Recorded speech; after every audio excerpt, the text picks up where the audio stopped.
दर्शकों कहते हैं संगत का असर बहुत जल्द होता है। कहते हैं ना कि जैसी संगत वैसी रंगत। उद्धव ठाकरे सीएम देवेंद्र फडणवीस से क्या मिले, वो कांग्रेस पर ही आक्रामक हो गए। दर्शकों, महाविकास अघाड़ी की सरकार महाराष्ट्र में नहीं आ पाई, जिसके बाद महाविकास अघाड़ी में आपसी जूतम पैजार मच गया है। दर्शकों, समझने की जरूरत यह है कि उद्धव ठाकरे ने राहुल गांधी को सीधे चेतावनी दे दी है कि भाई साहब अब बहुत हो गया। अब अचानक उद्धव ठाकरे बीजेपी की भाषा बोलने लगे हैं। अब उद्धव ठाकरे समझ चुके हैं कि बाला साहब ठाकरे की विचारों को त्याग कर, हिंदुत्व को त्याग कर वो कभी भी आगे नहीं बढ़ सकते हैं। और अगर उनका हाल ऐसा ही रहा तो महाराष्ट्र में उनका सुपरा साफ हो जाएगा। ऐसे में अब उद्धव ठाकरे बीजेपी की भाषा बोलते हुए राहुल गांधी को एक्सपोज कर रहे हैं। क्या है खबर, बताते हैं आपको विस्तार से।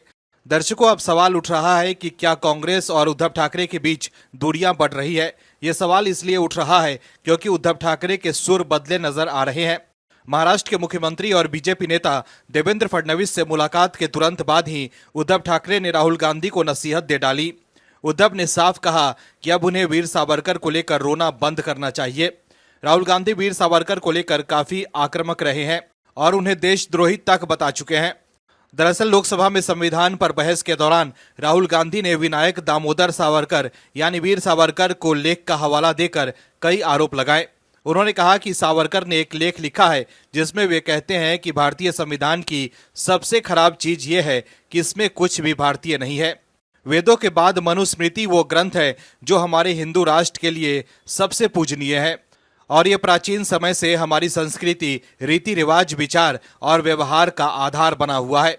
आज मनुस्मृति कानून है। ऐसा कहकर उन्होंने सावरकर के जरिए मनुस्मृति पर भी हमला बोला था।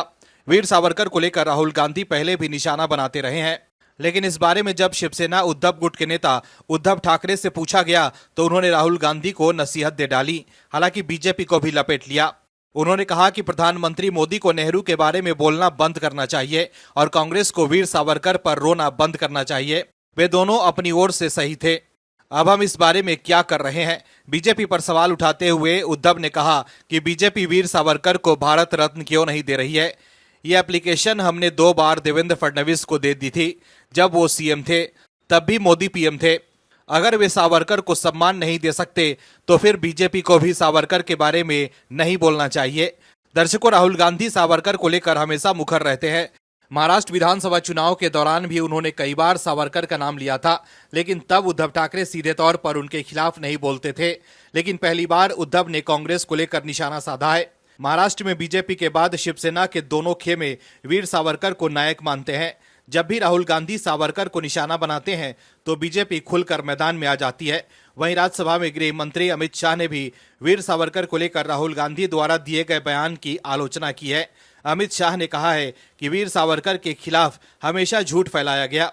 वहीं वीर सावरकर को लेकर एकनाथ शिंदे भी सीधे राहुल गांधी पर हमला करते हैं, लेकिन उद्धव के लिए एमवीए में रहकर एमवीए के साथ ही कांग्रेस पर हमला करना मुश्किल होता था।